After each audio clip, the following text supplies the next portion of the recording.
Hello, everybody, and welcome back to the channel. And today we are going to be talking about the CLS-60 from Flitesim.com Force Feedback Yoke, as well as force feedback in general for flight simulation, what my thoughts are, what the benefits are, what the updates are, the cost, the pricing, and everything in between, and see if you want to make the jump into force feedback. Stick around. If you are interested in acquiring any of my Overkills tutorial guides from Microsoft Flight Simulator, or simply interested in supporting the channel, please consider joining us on Patreon. Patreon subscribers level tier 2 and above have access to all of my guides, as well as any future releases that come down the road. Patreon link can be found in the description below. Overkill simulations, watch us as we fly.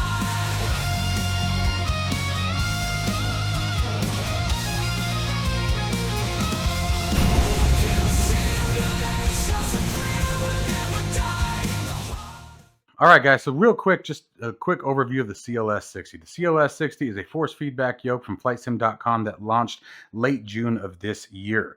The product has gone through multiple software and firmware updates since its release and has absolutely become an amazing piece of hardware. The interaction between the software and the simulator is really on par, very smooth, easy integration, and just has really become a phenomenal product. It was already great when it launched, but after the last few updates, they've really polished it out and really made it feel like a realistic experience. So that's just a real quick high level, real quick showcase of what it looks like, guys. But now I actually really want to talk to you guys about the experience and whether or not force feedback is for you.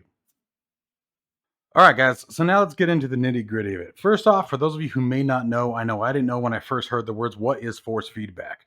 Force feedback is the same principle as what happens to you when you're driving your car. You go to make a left turn, and what happens? The wheel wants to automatically steer itself back to the center position, right? It's being impacted by the forces of the ground. I'm not going to go into all the nitty gritty of how that works, right? So, but you can feel it, right? And that's the same thing. Same thing with the bumps in the road and speed bumps. You can feel the wheel. That's exactly what force feedback is for flight simulation. The forces on the control surfaces can obviously be felt in the yoke or your flight controls, assuming it's not a fly-by-wire aircraft. That's a whole different bag of worms. So non-fly-by-wire aircraft, any kind of bumps, turbulence, etc., you're going to feel it in the stick or yoke depending on what kind of aircraft you're flying, just like you do in the steering wheel on your car when you're driving on the ground. So with that being said, there are very few force feedback options currently in flight simulation, but one of them who really took the dive into it was Flitesim.com with their CLS-60 and CLS-120. Now, the CLS-60 is what you guys are seeing here in the video. First, I'm going to talk about my latest experience with it. They recently announced compatibility with the A2A Simulations Comanche. So I decided to take the Comanche up using the Authenticate Comanche throttle set, which I highly recommend you guys if you haven't tried that out yet. That's what you guys are seeing here in this video now. What you guys are going to be watching for is you're going to be watching for the yoke constantly doing things like this. The effects that I currently have turned on is obviously all of the force feedback in regard to things like prop wash, turbulence, and just overall the force feedback of the controls. You actually have to really intentionally create those inputs. What you are not going to see right now is you're not going to see the yoke inside the simulator necessarily match up with what's happening outside. The reason being is because there is an option that allows you to do that allows you to do what's called yoke synchronization, which synchronizes the physical yoke, the CLS-60, with the yoke inside the sim. However, the yokes inside the sim don't always react as they should to things like turbulence, etc., all those aforementioned events. And by disabling the synchronization, that's where you guys are going to see the input, and that's where it really shines. The other thing I'm going to tell you guys right off the bat is one of the big kickers to force feedback for me is virtual reality. Now, I'm not flying in VR in this particular video. This was a test to see how it was performing after its latest release. It recently got a software and a firmware update. The firmware update was back in November, and the software update happened a couple of weeks ago. And so I decided to give it for a test. I was so thoroughly impressed by it. I initially wasn't going to do a video. I was asked by the developer to give it a shot and see what I thought of it. And after giving it a shot, I decided I was so impressed that I wanted to do a video on it.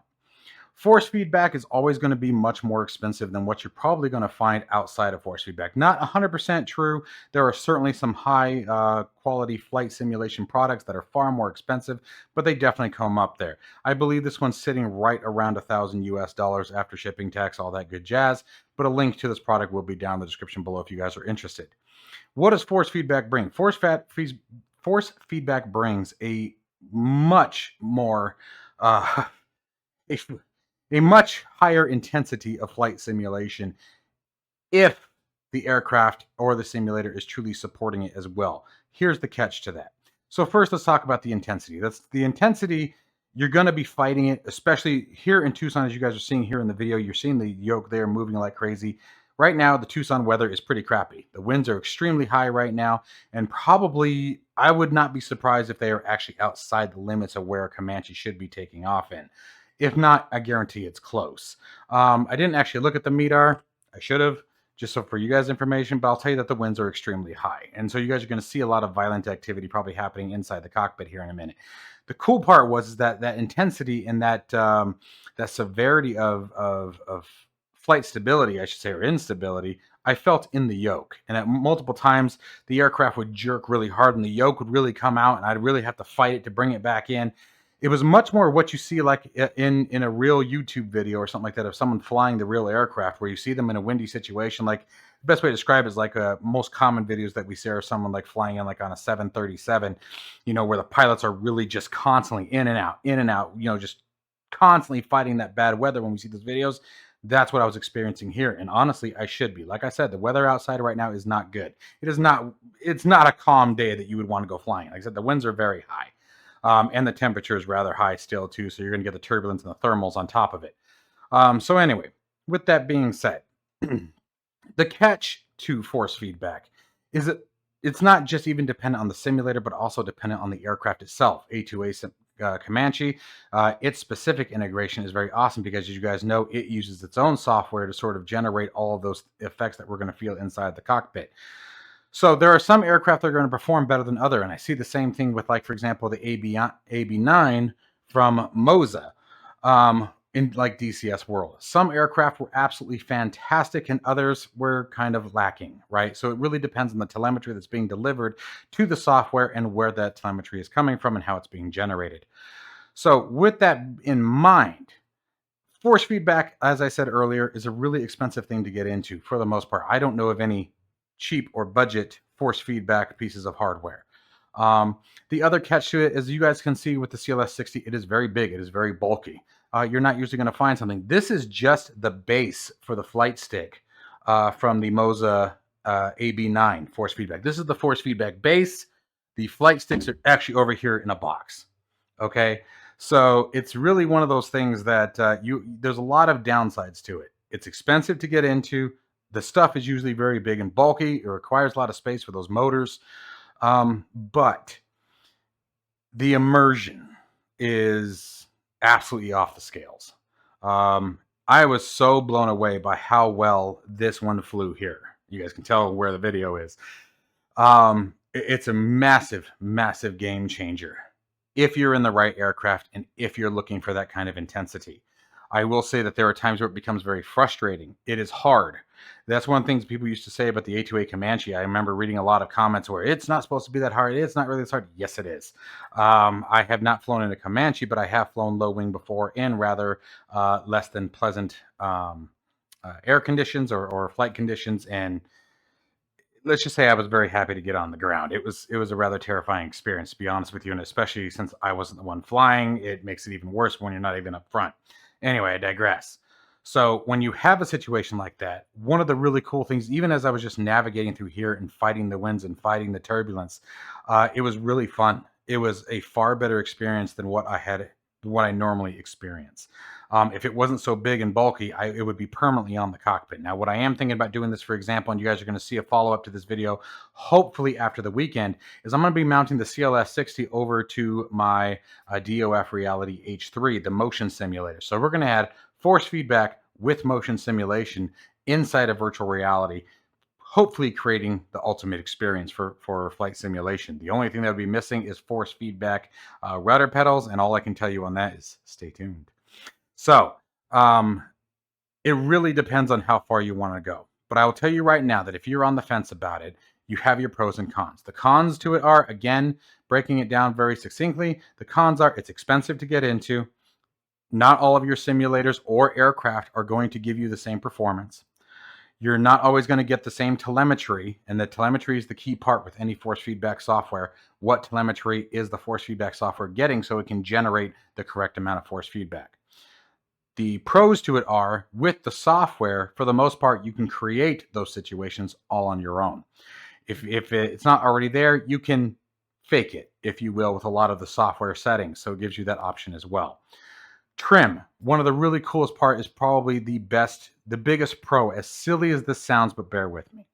If you find yourself with using hardware trim, you have hardware trim and you have software trim. Software is just going to trim the aircraft inside of the simulator the way that you do now.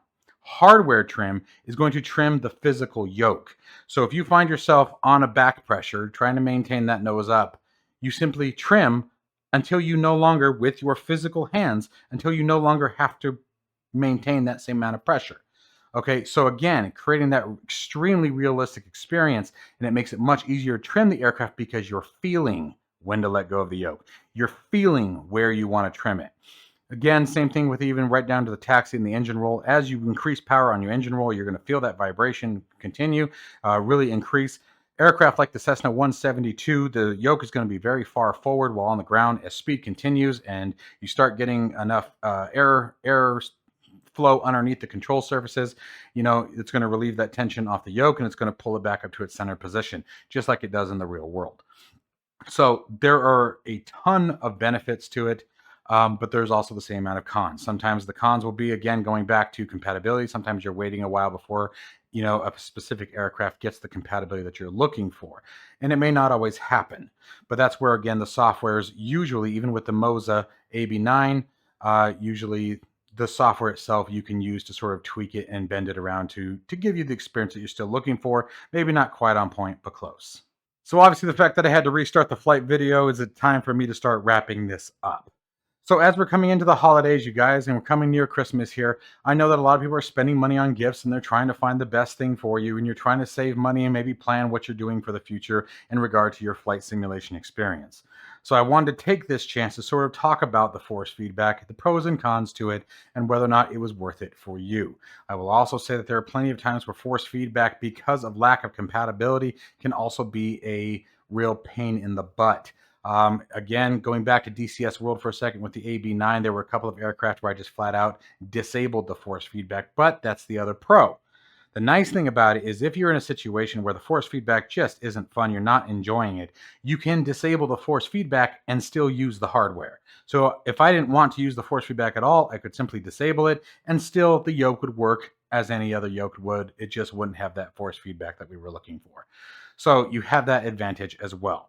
So be thinking about that as you guys consider making your purchases. And again, a link to this product will be down in the description below. Let me know your thoughts, guys. And be sure to join the Discord, guys. A link to my Discord is down in every single one of my videos. I would love to have you guys join the community and chat it up.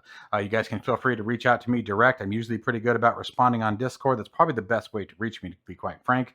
But make sure you guys join it. We'd love to have you part of the community. It's a great group of people, like-minded folks who are always there to help you, whether it be troubleshooting or just geek it out over flight sim equipment like we're talking right now. As always, guys, stay safe and healthy. I'll see you in the next one.